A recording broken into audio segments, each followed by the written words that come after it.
No, I have AirPod, but I'm not going to use it. I don't even know where I kept it. Not organized.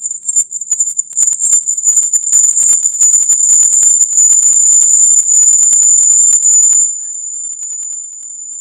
Thanks for joining. So let's see what will happen. Hello, housewife. How you doing? Um, Good afternoon, good evening, good morning, our viewers, depending on the time you are viewing this beautiful souls. We welcome them. So, um, my name is Florence. I'm a nurse. I'm a certified holistic health and wellness coach, focusing on emotional healing and nutrition guide.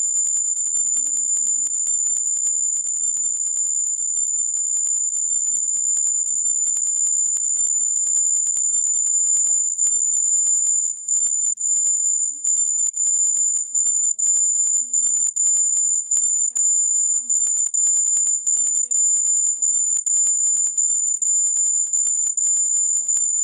So please, let's hear from my colleague. Please, can you introduce yourself? Okay, thank you very much. Holistic Flow. Yeah, I'd like to welcome everyone to today's live. Here we'll be talking about trauma. So my name is Ololade James. I'm a parental coach. I tag myself to be a Your conscious voice is parental not coach. that out. You said what? Your voice is low. Oh, I think it's that noise because it's actually same from your angle as well. I hardly heard what you said. I think it's that noise. Should we restart the live or something? Because I think network is bad. The noise. I'm hearing it from your end. I'm not really that sound the way it was before. But I think as we continue, it will go down again. okay, okay, it's fine. But So like please I'm try to saying, control it. so I actually specialize in taking parents on how to be conscious of their parenting skills, how to also notice some of their lagging while training their kids. I tag myself as the conscious coach, and my name is Ololade James. I speak like an advocate for children. You know, children are mostly kind of beings that their voice are not being heard in the society. So we need to air their opinions to the parents so they understand what the child is going through. So that's what I specialize on. I'm happy to be here today so we can give the professional advice to parents about trauma, which is the topic for today. So let's continue. Holistic. Would you like to proceed? Yeah, Ola, thank you for your that beautiful introduction. Even though your voice was not that really loud to kind of really hear what you said. Okay, so like she said, she has introduced herself, which she focused on children, helping parents and children, advocate for children. And today we want to talk about healing parent-child trauma, which is very, very important. So, since we are kind of, it's gonna be like interactive session. This live, we are just here to share this so that people, parents, individual, caregivers, they will get to understand what it's like, parent trauma, because they can also get this leading to their own children as well. So let's the just began. Okay. I would like to start with the word, the trauma. What does it really mean to people? Like, to you as an individual, if you hear the word trauma, can you hear me? Yeah, I can hear you, but the background is some noise, kind of, but I can hear you. Oh, I don't want noise to disturb us today because it's actually a very deep topic that we are about to tackle, and I am very sure people will be blessed to be here. So, like I'm saying, I said, if you hear the word trauma, there are a lot of things that go on in the mind of an individual. What do you think trauma is to you? What do you relate trauma as? That word trauma, it's not just a word, it's a very deep word. So trauma is not just about what happened. It's not about what happened to you physically. It's mostly about what happened to you internally. Because trauma are adverse effects of whatever experience, whatever negative experience you went through, or an individual went through throughout their sphere of life. So anything related to you going through a particular situation that is distressing and to yourself is actually traumatic. You might not notice the effect presently, you might not notice it happening, or you might not realize that you are being traumatized, but there is something going on in the psychological and emotional well-being of such person, and that's called trauma. That's the name trauma. Most people can't identify the emotion yet. They can't identify what really went through. But this is us coming together as a professional to what? Explain what it feels like to be traumatized. And that's why I said trauma is the wound. It's just like a wound you have on your physical body that if not treated, if not analyzed, or if not attended, gets worsened. So now imagine it internally, imagine it psychologically, imagine it neurologically, and inside your emotions. When such person is wounded and is affected by a particular experience that is distressing over the years, those are traumas. Those are traumatic experiences. So in a nutshell, to classify or to what define, it's just like something that happened inside you, mostly about what happened to you physically. Okay, let's take for instance a case of a rape. A case of a rape, a young lady was raped, and at the end of the day, she begins to experience some neurological effects or psychological effects, which could be not being able to accommodate opposite sex. You know, after the event of the rape, psychological effects will be there in the sense that she might not be able to relate to opposite sex. There might be fear, indecision, there might be distance, there might be mental disturbance. So it's not just about the case of that rape, it is about what went wrong internally, which is the psychological effect, which is emotional effect, which is the psychological effect of that experience. So in a sense that trauma can shake anybody, family, relationship, even our sense of reasoning, ourself. So when someone is being traumatized, the trauma, it gets to do with our overall well-being. And then trauma is not that always loud. It is silent. So silently, before you know it, it will now become rude, that it will get over our overall well-being. So this is the reason why we have to come up with this topic, because it is something that is happening. As a result of trauma, millions of people today, they are going around. exactly. Is as a result of trauma, just like the case of the Rex you just mentioned. Let's say that kind of a person, she will have this kind of what we call low self-esteem. She will not be able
have to work on.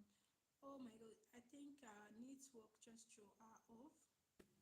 Hopefully she will be back. Welcome back. Yeah, I actually had to share the life to a parent.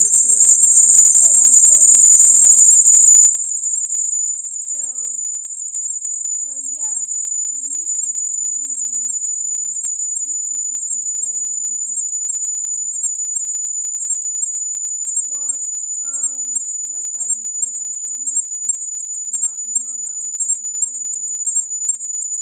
Before you know it, it's buried inside you. So as parents, how you react to things, how you react to your children, cause us adults to react. Some people are living with what we call belief in the holistic approach to now. We call it belief, or we call it the ego. Belief is something is that, let me give for an example. Belief is whatsoever you were born into to believe. If you believe that maybe your parents, okay, let me use this scenario which would be very fast to understand. There was a little girl, very beautiful and sweet girl. So she has a mom, and the mother was so good to this girl. She loves the daughter so much. So she provides for the child, whatsoever this child wants. She's always there to provide for her. So one day she went to work, came back. She went to work, she came back. When she came back, she was very tired and exhausted. She just needed to rest. So when she got home, her little girl was just singing and singing, dancing. From the top of her voice, what does she know? She was so happy singing. So the mom went into her room, was trying to sleep. Now, while she was trying to sleep, the little girl voice was disturbing her. And instead of her to just tell the girl, can you please allow me to sleep? No, the mother did not do that. But rather, she tried to stop the girl. There was nothing she could do. And all what she could do was for her to grab her, look into her face, and say to her, you this girl, will you shut up? You have an ugly voice. So immediately she said that to that girl. What happened? She did not say anything again. The girl just shut up. I'm talking about a little girl. If she says her voice, if she starts to sing, people in her school, everybody will like, oh my god, Precious, I love your voice, you can sing so well, you know. But because her mom told her she has an ugly voice, she believed her mom. Yeah. As a result of that, the next day she went to school, all her classmates, the teacher, oh Precious, please can you come and sing for us? And they were planning for a competition. Precious said she cannot sing. She refused to sing. The reason is because Precious is now in agreement of what her mom told her. Her mom told her that she has an ugly voice. So Precious admits that she has an ugly voice. So because of that, it sinks into her medulla oblongata that she was an ugly girl. She grew up with that belief. She grew up with that trauma. This could be maybe someone that would have been the best singer in the old world. But because of what her mom said to her, Precious was not able to do what? To sing. And Precious stayed in that belief. Precious, that belief grew in with Precious silently. Precious became someone who was not able to speak up. She began to have this low self-esteem. She sees herself as someone who cannot do anything. So this thing is what is happening to millions of people in the world today. The belief we grew up to, you believe that this is how your family is. This is what someone said to you. And as a result of that, you tend to see, oh, it's true. And millions of people carry this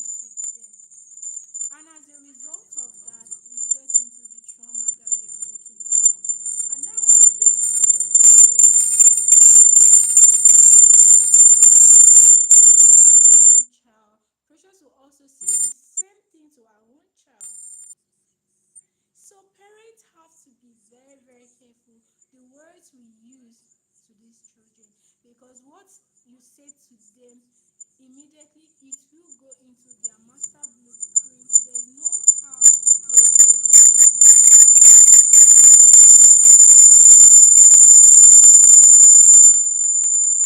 and it happens in our days today. Another scenario is you have a friend, maybe this your friend is not a makeup type, and you love makeup or whatever. Then your friend just put on makeup, and instead of you to say, oh, your makeup is fine, I don't know, you start saying, you look at how this makeup look on you. You're not beautiful, you're not good. And if this your friend is not someone that understands that negative speech that you just put or given to you, I will not take it. If she accepts that, oh, her makeup is not good on her, that is how it will happen.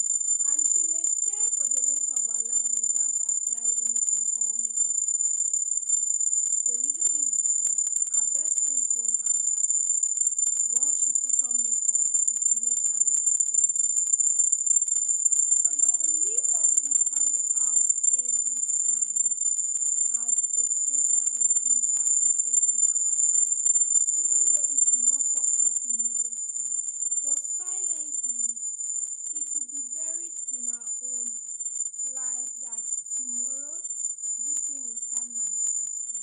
And because someone you love, someone you believe, some could be a pastor, because you believe in your pastor, what he or she said to you, you now believe that is what is happening to you. The trauma will set in. So parents have to be very careful, because this topic is a vast topic that goes around. So, can I come in? Yeah, the story you are talking about is actually very, very deep and very relatable, because children mostly they listen to their parents. Mostly they are the first set of humans that they trust. So if a parent can distress or actually say a awful to that child, the child take it as something very important. You see them saying, this is exactly what my mom said, and it becomes their inner critic. It becomes their inner voice that, okay, my mom said my voice is horrible. Definitely this voice is not something good. I have to stop using it. I have to stop singing. And that's the case of that's exactly what happened to the lady, I think Precious. And she definitely went towards growing up with it, because her mother already criticized it. And this case or this scenario has always been what has been happening over the years. So a lot of people experience it, especially at the age of within the 90s to 80s and the rest. They had a lot of traumas while growing up, and up till now they passed it on to their children unconsciously. Most of them don't even know they are doing it. Unconsciously they pass it down to their children. And why is that? Because they didn't identify the trauma. Trauma is something hidden inside the body, inside the mental health, inside the emotions. So they did not identify it. So as much as you don't identify the trauma, you keep using it and you keep passing it on to another. Okay, like a case study, a story as well. Let me say something about a young lady I knew, a friend of mine in secondary school. We went to the same secondary school together, and she's always very moody in the class. She's always very quiet and moody. All teachers and everyone tagged her as the most quiet students of the year, quiet students of the class. Indirectly, there is something inside that child at home. And what is it? The parents, or let me say the parents, let me not use the particular parents. The parents are always giving her talk in the name of training her that, okay, we want to discipline and a way of life that you need to also use while growing up. And while they are doing this, they are actually derailing her. They are hurting her in the sense that she can't speak out her mind. When she wants to make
particular place, or something happened and the child could not successfully complete that action. So at the end of the day, when the mother come back from work, they beat the hell out of her.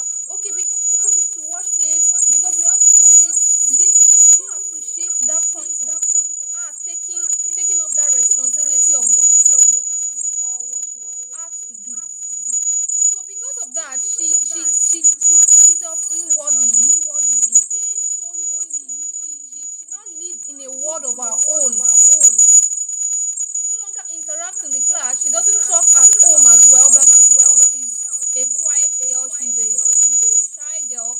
But that person I was seeing is not really a shy person, but something drove her inwardly and into her shell. And that was the traumatic experience getting from her own mother or father. And it kept happening for years till she even grew up into a teenager and into adulthood.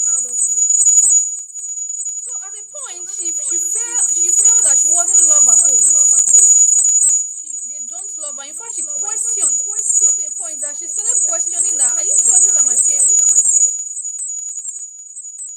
So when she goes out for holiday or she goes in visitation, she usually tells some of her family members to help her talk to her parents, or to help her do this and that with her parents, such that they can also relate with her the same way every other parent relate their children. But the response will be that we are training her. She's the first child of the family, so she needs to take responsibility of so many things. As you're training such child, you are passing on a generational. You say that word that they keep passing traumatic experiences to their children, and as they assume they are training or giving this, but indirectly they are passing traumatic experiences to her. There's so many other ways you can train and give some discipline to your children. Like the last time I was talking about discipline and punishment on my channel, and I talked about the differences, because most parents actually they misunderstand discipline and punishment. They tend to punish children, not discipline them. They don't discipline children, they punish them. When you want to discipline a child, you tend to use it the right way. You don't need beats. There are so many ways to discipline a child. Not just inflating pain, because punishment is inflating pain on that child for a consequences of an action. Why discipline is putting that child down, correcting that child, directing them. This is how to do the plates. This is how to wash it, so that next time it doesn't break. You need to be gradual with your process. You need to do this. You need to do this. That's so many other ways of disciplining a child. So the lady in question grew up to start seeking for love outside her family. She started seeking for love from every other places because she wasn't loved at home. And many adults today are going through that phase.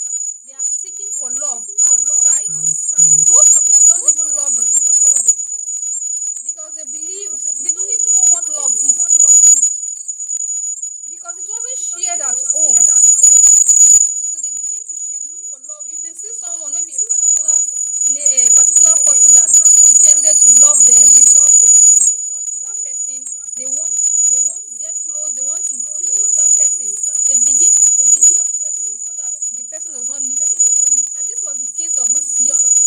Like I was saying, the lady began to cling to people, and as much as they say, okay, I love you, I do this, and before you know it, she took a wrong step and she got pregnant.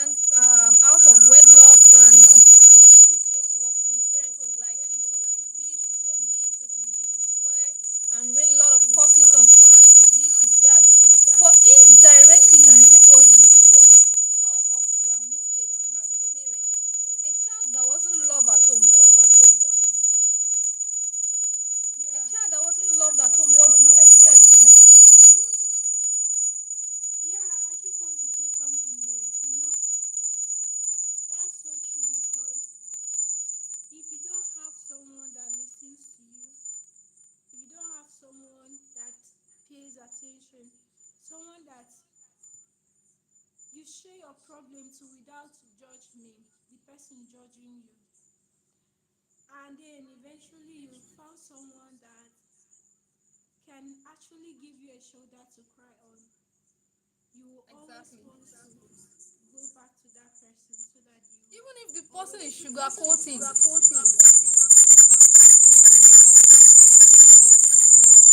are training their children, but not knowing that they are putting fear in a particular child.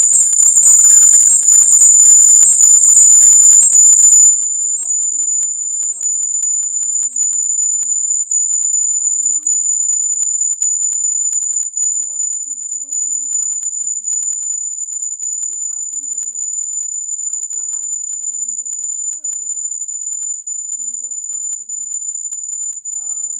I do this initiative called Pain Is, that is helping girls with children and women how they can manage pain naturally without using pain relief, like menstrual pain naturally.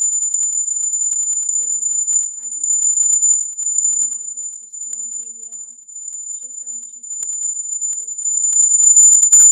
So I met a young girl then. When I met her, I asked her, how about your mom?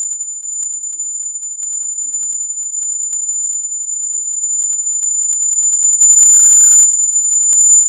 but the father is late. I said okay. So how about your mom? How close are you with your mom and all that? She said she's not that close to the mom. Then I was trying to talk about menstruation, sex, because parents, because of their whole style of lifestyle, refusing to listen to these kids, they tend to allow these kids to get this information outside rather than they are the ones to give these children those advice, especially mothers to your girl child and fathers to their male children as well. You know what? This girl, I got to realize that she opened up to me. I'm talking about a girl of 12 years old. She has already started menstruating without the mom knowing about that she is menstruating. So I did ask her, how do you used to do it?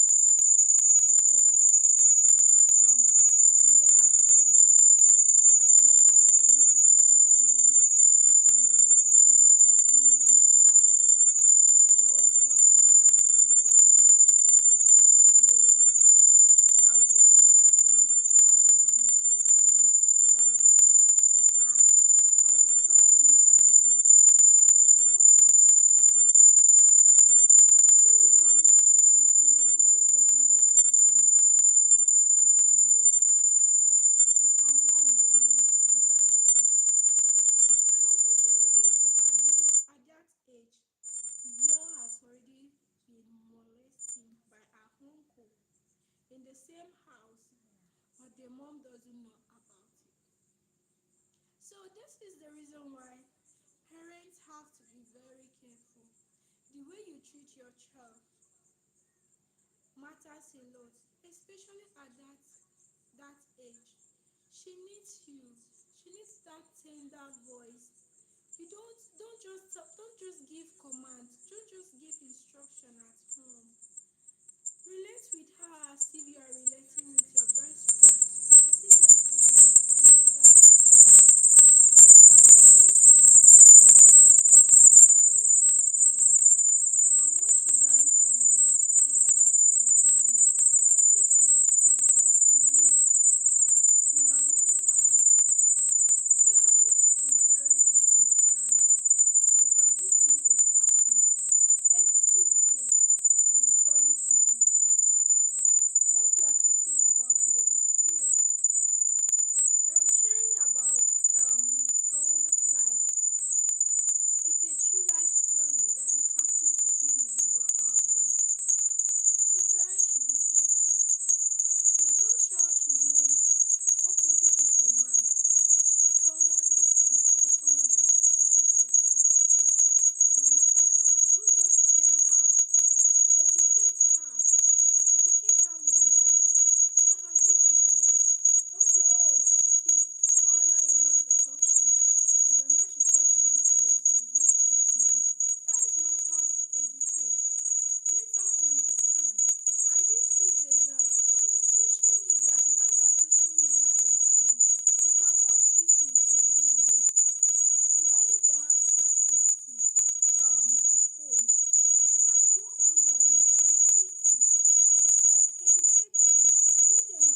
If you are able to feel your emotions, if you are able to understand what triggers it, take a deep breath.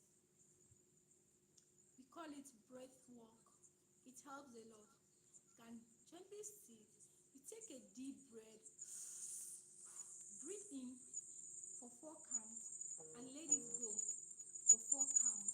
And when you do that, you will reflect on your nervous system, because it is our nervous system that is the cause of it. So whatsoever we do it, and that is how it is. Remember, emotions is a very deep thing that people should know about. When you are traumatized, that emotion leads to thousands of diseases. According to PubMed.gov, is an international library for medicine, it says that over 2,500 diseases is linked to oxidative stress, because these emotions become, when it becomes a chronic one, it affects our immune system. It affects us mentally. It weakens our immune system. And once your immune system is weak, any kind of disease can cruise you. So you could talk, depression will set in, diabetes, cancer, stroke, hypertension, heart problems, is as a result of our emotions. So when it overloads, it spreads to you, and there's nothing you can do about it. Sometimes you see someone today, tomorrow you say, oh, that person is normal.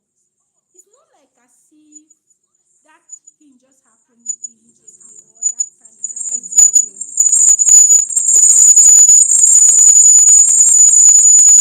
Symptoms.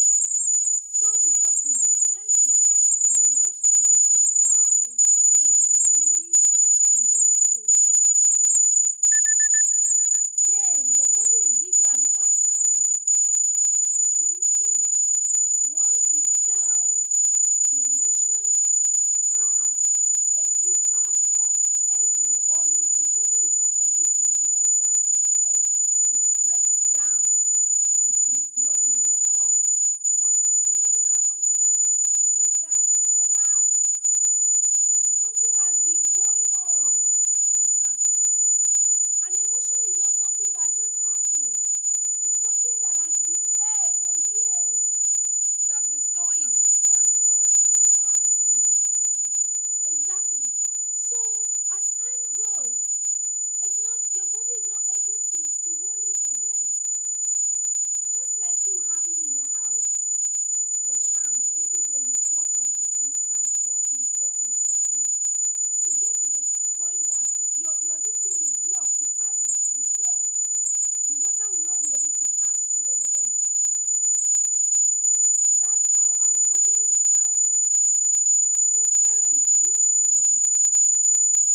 person experience is still in your body. I'm trying to say reasons why you need to heal now. Now, if it's still in your body and it's been bottled up, it bottled up to the extent that you no longer identify what emotion you are facing or you are passing through, or your psychology or your psyche no longer identify or could no longer take it, then boom, it leads to some kind of mental health issues like schizophrenia. I heard of a story on TikTok recently. A guy in the UK went for a master's degree in the UK, from Nigeria to the UK, and he was actually normal. He was fine. He got his visa, he got his ticket, he got everything, and landed in the UK safely, hale and healthy. Do you understand? Mental one thing about mental issues and mental stress and emotional problem or traumatic experiences is that it will not be seen in your physical self. It's always inward. It is not something you see on your body. It is, if you are having a wound, maybe an ulcer of the skin, you definitely see it on your skin. But anything related to psychological or mental or emotion, they are always inside. Like she said earlier, she said it's going to give you a sign.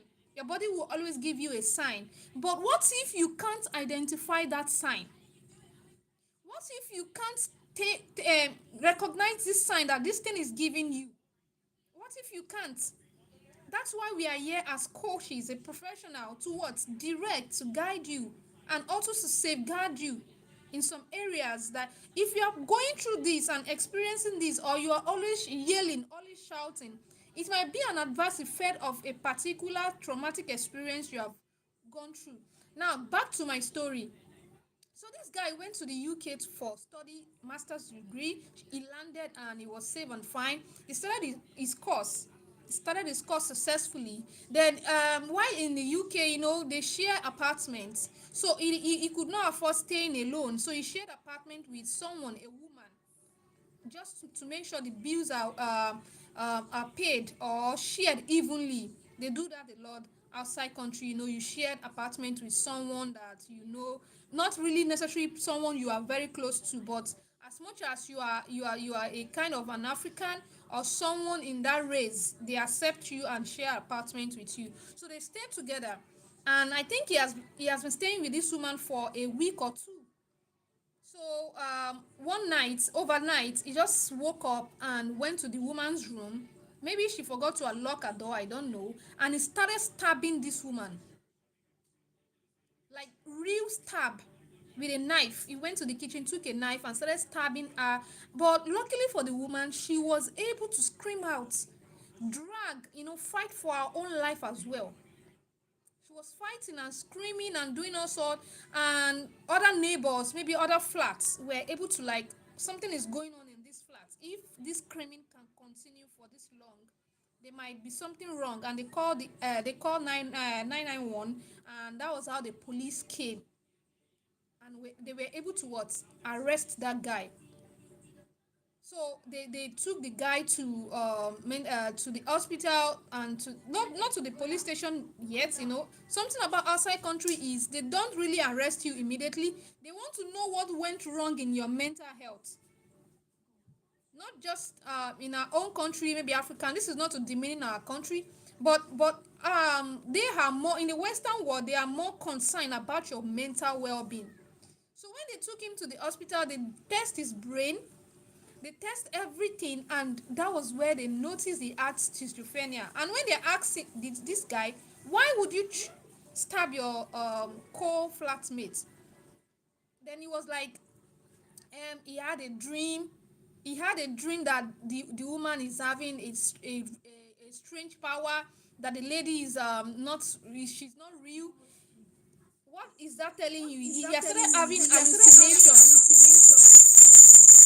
He was having hallucination, and that particular disturbance is already telling him that this person is a bad person. It's telling him he's a bad person. I'm very sure he has been overcome to that thing for more than that 2 weeks. Because I think they only spend 2 weeks with themselves.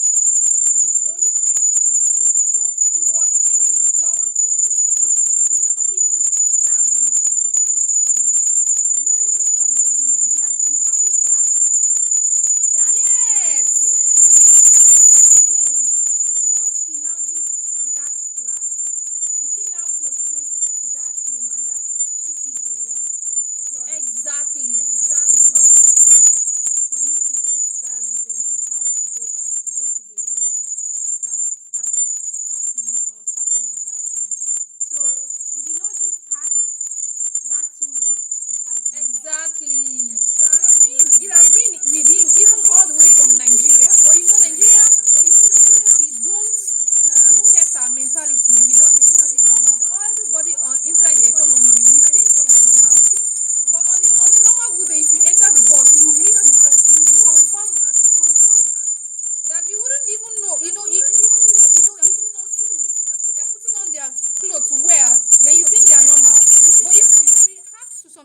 experiences and react to some actions, that's when you know that this person is not normal. Do you understand? These are reasons why people need to heal. You need to identify your trauma. You need to know what's going on in your mental state. And that was how the guy started saying those hallucinated words like, I saw this woman, she's evil, she has this, she has that, things that are not physically seen. That even while you are saying it, you can't prove what you're saying. They now took him to the hospital, they tested his brain, they tested everything, and they now discovered that he has grade 2 mental issues. He's already advancing. For him to take a knife to stab someone. You see someone on the street holding, okay, we've heard of cases of policemen dragging on the road. Why did you pass here? Why did you pass here? Why can't you pass? Why can't you drive and pass this way? And the next thing is to shoot. You see them shoot immediately to the person they are dragging. This thing is not only for adults, even children. Children too. You see a child, you just grab a gun, go to shoot other people. And where did you see that? Some could be what they watch.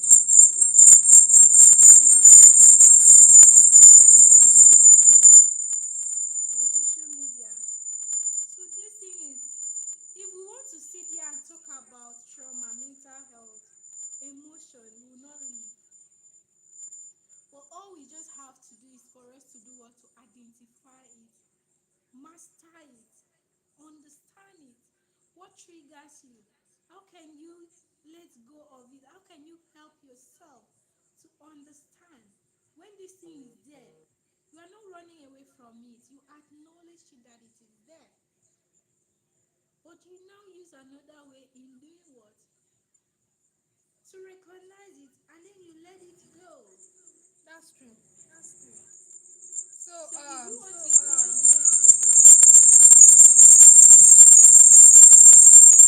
from January to December will not finish because there are thousands and thousands and thousands of experiences out there. So it's just for people to know that your emotion is as important as your physical health. Take care of your emotions. and one thing,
healing process can be hastened, and it can also what make it faster.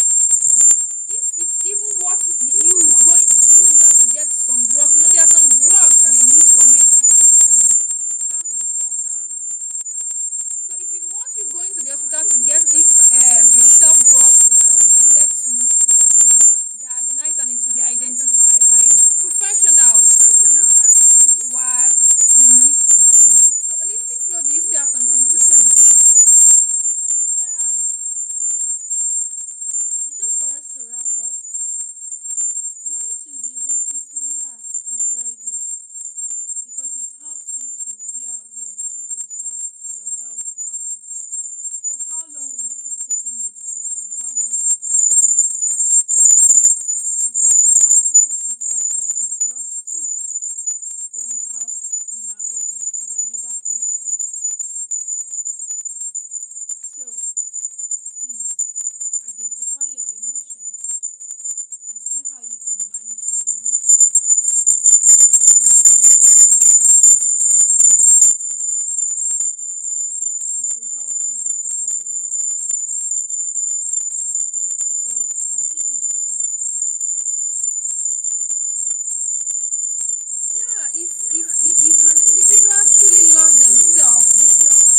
want to say thank you.